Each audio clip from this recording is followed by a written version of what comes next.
গতকাল রাত থেকে আমার ইনবক্সে কমেন্টে সবাই একটি কমন প্রশ্ন করছেন যে ব্রাজিলের স্কোয়াডটি কেমন হয়েছে।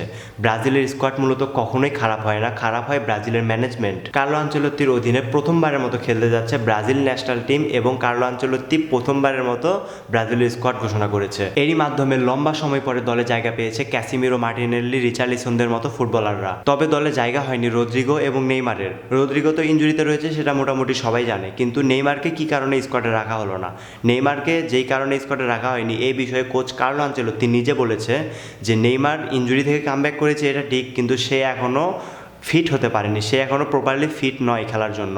এই বিষয়ে কোচ কার্লো আনচেলত্তির সাথে নেইমারেরও একটি কথোপকথন হয়েছে। সো বেশি উত্তেজিত হওয়ার কিছু নেই। এই মুহূর্তে কোচ কার্লো আনচেলত্তি ব্রাজিলে রয়েছে এবং স্কোয়াডটা যেহেতু প্রপারলি ঘোষণা করা হয়ে গেছে, কিছু জুনিয়র প্লেয়ার রয়েছে, কিছু সিনিয়র প্লেয়ার রয়েছে, এর মাধ্যমে ব্যালেন্স করে টিমটা সাজানো হয়েছে।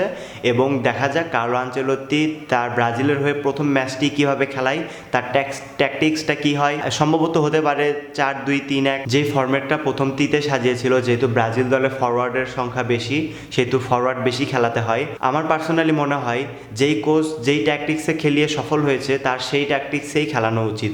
যেমন কোচ কার্লো আনচেলত্তি 4-3-3-এ খেলিয়ে অভ্যস্ত, আমার মনে হয় ওটাতে খেলালেই তিনি ভালো খেলাতে পারবেন। সো গাইজ, আপনার কি মনে হয় কার্লো আনচেলত্তি কি ব্রাজিলের হয়ে নেক্সট দুটি ম্যাচ জিততে পারবে? কমেন্ট করে জানাবেন অবশ্যই।